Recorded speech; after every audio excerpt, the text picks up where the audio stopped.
One day, King Rudasingwa disguised himself as a common villager. He wanted to search for a queen not by appearance, education, or family status, but by character.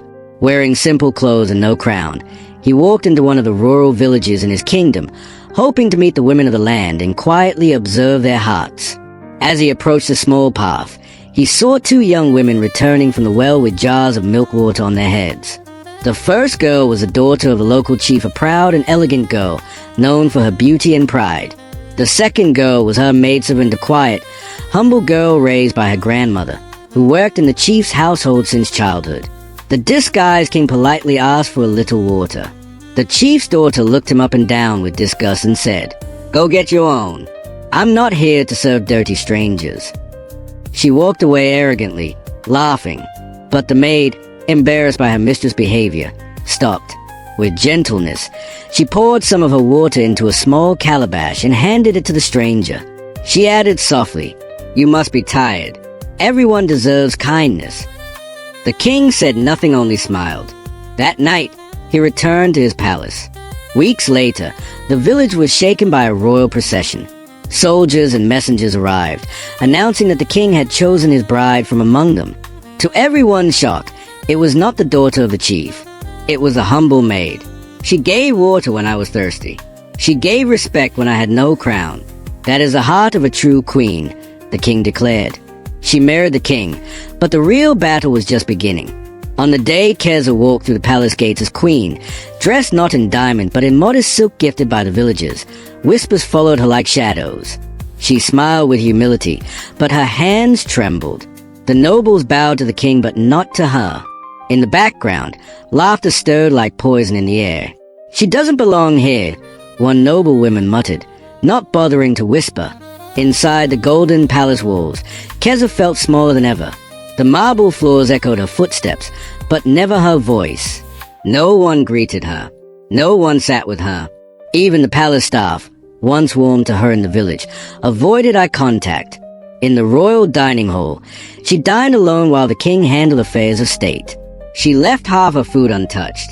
In her chambers, she tried writing to her grandmother, but no replies came.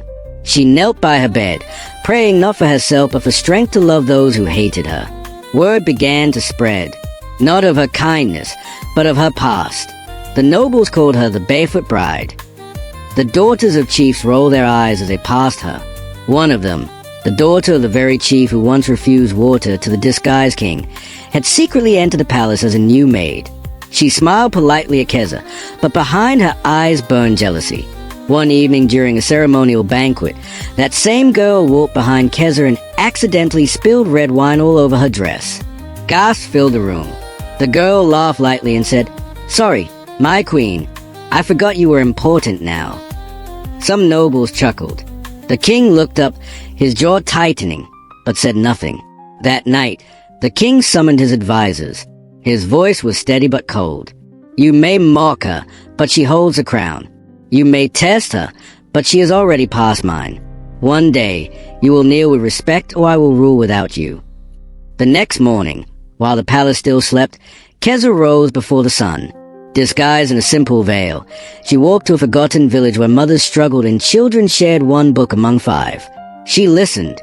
She learned their names.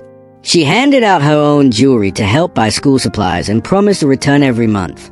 By the time she returned, word had spread faster than royal messengers could run. "The queen walks among the people," said a guard.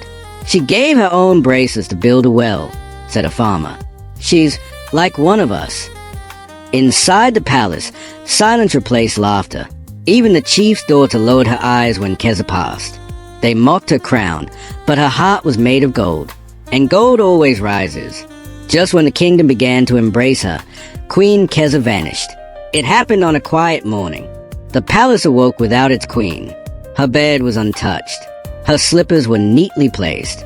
The guards hadn't seen her pass, and the gate remained locked. Panic spread like wildfire. The king's heart raced. This wasn't just his queen. This was the woman who reminded him how to be human. Whispers rose among the nobles. Maybe she ran away.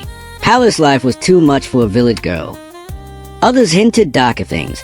Maybe someone helped her disappear. The king sent his fastest riders across the kingdom through rivers, hills, and forests. No sign. Until 3 days later, a child walked into the palace gates holding something. A letter, sealed with a queen's ribbon. The king opened it with trembling hands. It read, "My king, I went where the pain is loudest. To a village forgotten by all, where people drink from the same water as animals and children die with empty stomachs. I cannot wear crown while others wear suffering. If you still want me as your queen, find me where the cries are real, not in gold rooms but in dusty streets. If you cannot rule beside the poor, you are not ready to rule at all. Keza." The king closed the letter.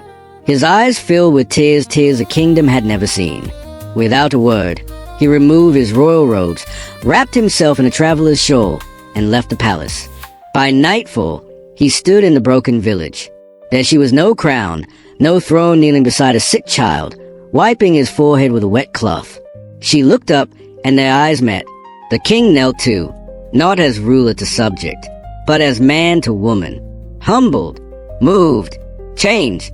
That night, the people saw something they never imagined: a royal fire lit in the middle of their dusty square. Around it sat the king, the queen, and villagers side by side, sharing stories, songs, and simple food. A different kind of kingdom was being born, one not built on pride, but on people.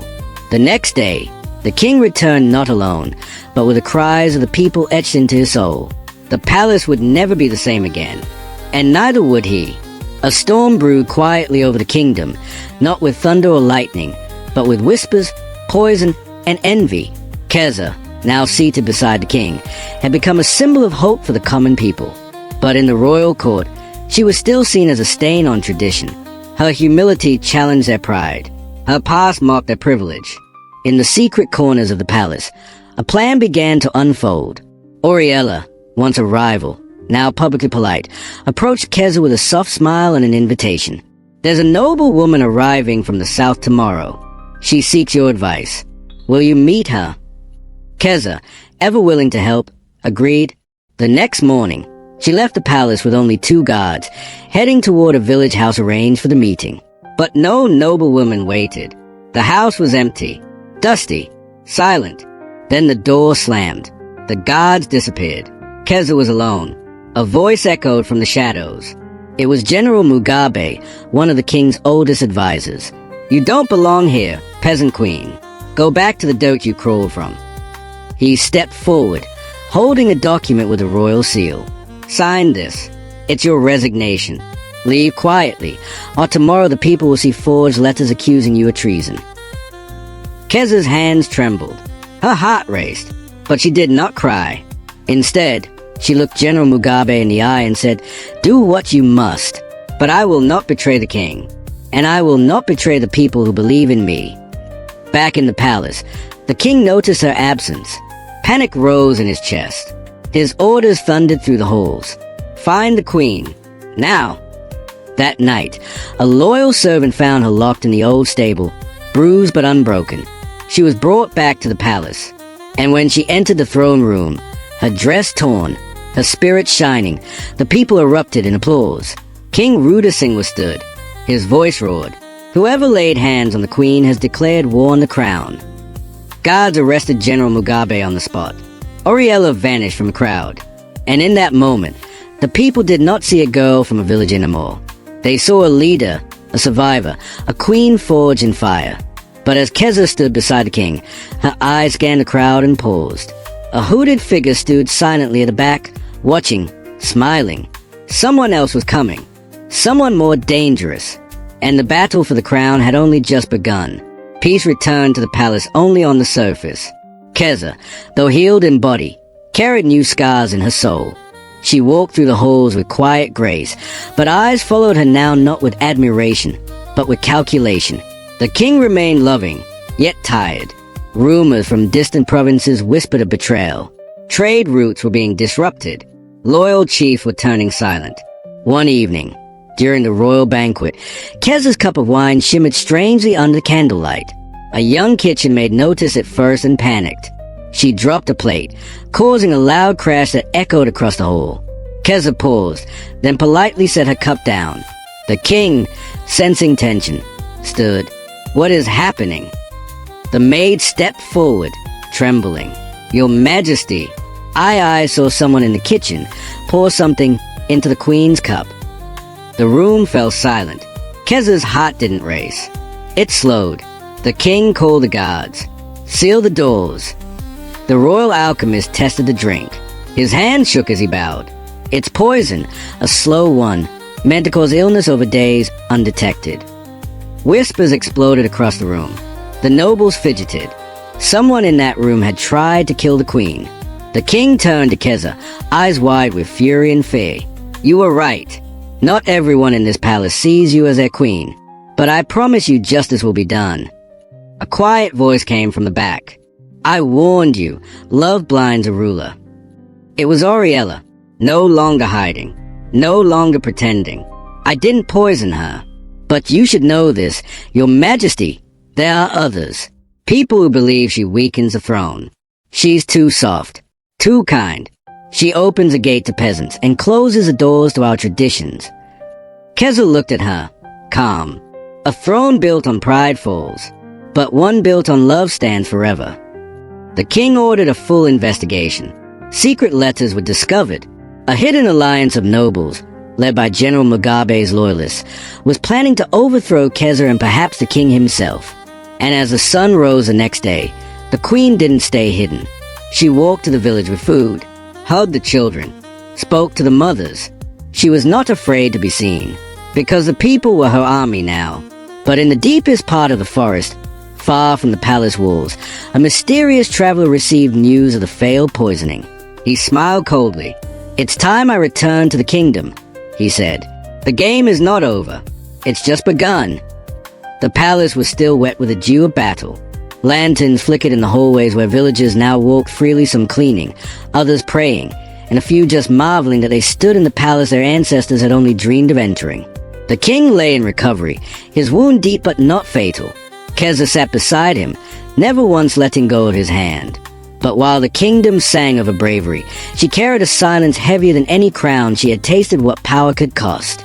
Ariella stood on the tower balcony, watching the sun rise again over the fields. She had expected to be queen once. Now she fought not for title, but for something far greater, redemption. She turned to Keza. "You saved him. Again. You didn't even hesitate." Keza smiled, but there was sadness behind her eyes. "Because I knew I loved him more than the throne." But peace is never permanent. In a distant province at the edge of the kingdom, a young commander named Nundo discovered a washed-up figure in royal garments, Carissa. Half-drowned, wounded, but very much alive. Nundo did not recognize him immediately, but Carissa whispered promises of power, of restoring order, of a new crown, forged in fear and fire. "Let me finish what I started," Carissa said. "The people follow hearts now, but hearts are weak. We will build a new kingdom where loyalty is earned by fear." And Nundo, whose village had never received aid under either king or queen, listened. Meanwhile in the palace, King Rudasingwa gathered his trusted council. A letter had arrived sealed in wax bearing a symbol long thought extinct, a snake biting its own tail. The council gasped. It was a mark of the Oberosi, an underground cult of ex-nobles who had lost power when Keza began her reforms. Now they were rising again, funded by foreign gold and led by someone calling himself the Serpent King. Keza stared at the seal. Carissa's not just trying to take back the throne. He's trying to destroy the soul of this kingdom. At night, Keza visits the chapel alone. She lights a candle, kneels, and prays. "Lord, I did not ask for this crown, but if I must wear it, let it protect, not rule. Let me be fire when needed, and rain when I must." As the camera pulls away, we see a pair of eyes watching her through a hidden crack in the stone wall, spying. Listening, a shadow slips away. The kingdom awakens under a fragile peace, but shadows creep within the palace walls. Keza sits beside the recovering king, her heart heavy with new fears. The battle was won, but the war is far from over. Unknown to the queen, a trusted palace guard named Muniza secretly meets with a cloaked figure deep in the night. His loyalty has shifted, drawn by promises of power from the underground cult called the Oberosi, whose symbol, a serpent eating its own tail, haunts the king's council. Meanwhile, Carissa, revived by a loyal commander named Nundo, rallies discontented villagers with fiery speeches, stirring anger against the crown. "The people deserve more than empty words," he claims. "I will bring order through strength." At dawn, Keza receives a chilling message word scrawled in blood red ink. "A queen of the people will fall by the people." Fear sharpens her resolve. In the palace corridors, whispers grow. Keza senses betrayal near but does not yet know from whom. Trust becomes a dangerous game. Alone in the chapel, Keza lights a candle and prays for strength. But unseen eyes watch her from the darkness, a spy plotting the queen's downfall. The kingdom's fate teeters on a knife's edge. Will Keza's heart and courage be enough to protect her king, her people, and her crown? The palace is thick with tension. King Rudasingwa slowly recovers, but shadows inside the court grow darker every day. Keza's heart aches with worry not only for the kingdom but for the betrayal lurking so close. Manianiza, the trusted palace guard, continues to feed secrets to the Oberosi cult. He watches Keza closely, waiting for the perfect moment to strike. But his loyalty is fragile, torn between greed and a secret past that haunts him. One evening, during a royal feast, Keza senses something wrong. She notices Manianiza's furtive glances and secretive whispers. Trust broken, she confides in Ariella, who now stands by her side as an unexpected ally. Together, they devise a plan to expose the traitor. Using a clever trap, they spread false information about a royal procession route. The trap works. Manianiza is caught red-handed passing on the fake details to a shadowy messenger. Before he can be arrested, he begs Keza for mercy, revealing a heartbreaking secret. His family was taken hostage by Carissa's rebels. His betrayal was forced. Keza faces a painful choice: punish the traitor or save the man broken by loyalty to his family. Meanwhile, far from the palace, Carissa's army grows stronger, ready to march. The queen's fight has only just begun. The kingdom stands on the brink of chaos. Carissa's rebel army marches closer, fueled by anger and dark promises. Inside the palace, King Rudasingwa has recovered enough to join his queen in the final stand. Keza, now stronger and wiser from every trial, rallies the people, not just nobles or soldiers, but farmers, villagers, and former doubters. Her heart and courage have united the kingdom. The night before battle, Keza visits Manianiza's family, now freed from captivity. She forgives the guard, showing that mercy is the true strength of a queen. As dawn breaks, the armies clash. The fight is fierce, with losses on both sides. But Keza's leadership shines a bravery inspiring all. In the heat of battle, Carissa confronts Keza. Words exchange pain, regret, and a desire for power. Yet, Keza extends a hand, offering peace and a chance to rebuild together. Carissa hesitates but ultimately falls not by sword, but by the weight of his own choices. The kingdom breathes again. King Rudasingwa crowns Keza, not just as queen but as the heart of the nation. Together, they build a future where wisdom and compassion reign. The story ends with hope, a reminder that true power comes from love, unity, and forgiveness.